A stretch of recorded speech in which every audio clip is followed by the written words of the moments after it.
टोपी वाले जो लोग अपने आप को नमाजी कहते हैं वो त्रिपाल का हिजाब अच्छा सा बनवाएं और उसको पहन के जाएं, क्योंकि उनकी तो बेगम भी पहनती है।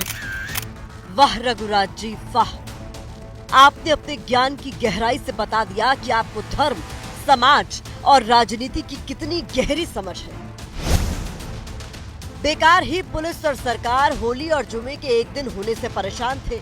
न जाने क्यों उन्होंने दर्जा प्राप्त मंत्री डॉक्टर ठाकुर रघुराज सिंह से संपर्क नहीं किया, जो इस मुसीबत का इतना अचूक उपाय निकालकर तैयार बैठे थे।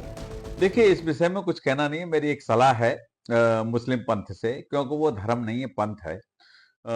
पंथ वालों के लिए 52 जुम्मे आते हैं एक साल के अंदर, इसलिए एक दिन लेट नमाज कर लें या नमाज उसी समय करनी है। तो मैंने उनको एक सुझाव दिया है कि त्रिपाल का, जैसे उनकी पत्नी और बेगम पहनती हैं हिजाब, ऐसा ही एक त्रिपाल का हिजाब बना लें, जैसे मस्जिद को त्रिपाल से ढका जाता है। तो मैंने उनको एक सुझाव दिया है, सलाह भी दी है, क्योंकि आपस में बेबनस्ता नहीं होनी चाहिए।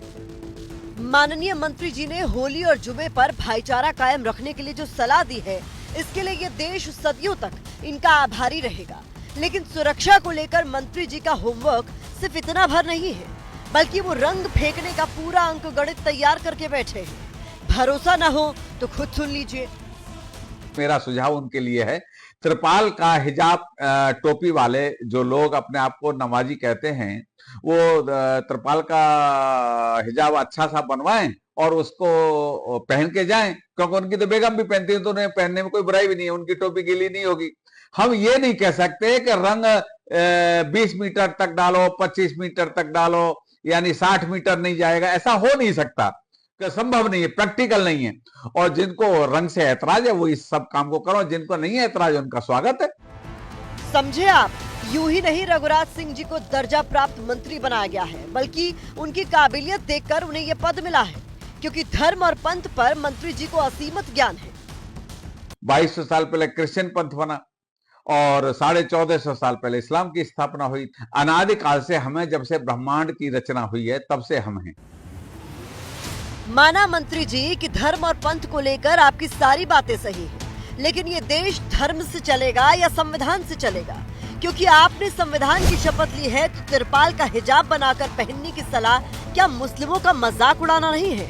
अगर दूसरे धर्म की तरफ से आपके पहनावे को लेकर भी इसी तरह की सलाह दी जाए तो क्या आपको मंजूर होगी? क्यों ना आपके बयान को सस्ती लोकप्रियता पाने का एक सियासी स्टंट समझा जाए। कुछ ऐसे ही आरोप विपक्ष की तरफ से लगाए भी जा रहे हैं। तो जब ऐसे आप बयान देंगे तो जो लोग मस्खरे लोग हैं वो सिर्फ मुसलमानों पे ही जबरदस्ती नहीं करेंगे। अगर कोई हिंदू बेटी, बहू, भाभी नहीं चाहती है कि उसको जबरदस्ती कोई रंग डाले, तो क्या उसको त्रिपाल पहनना चाहिए? क्या उसके साथ जबरदस्ती होने वाले है?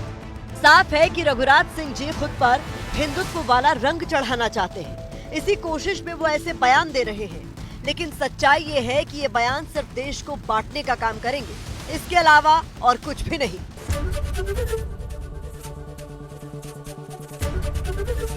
एबीपी गंगा, खबर आपकी, जुबान आपकी।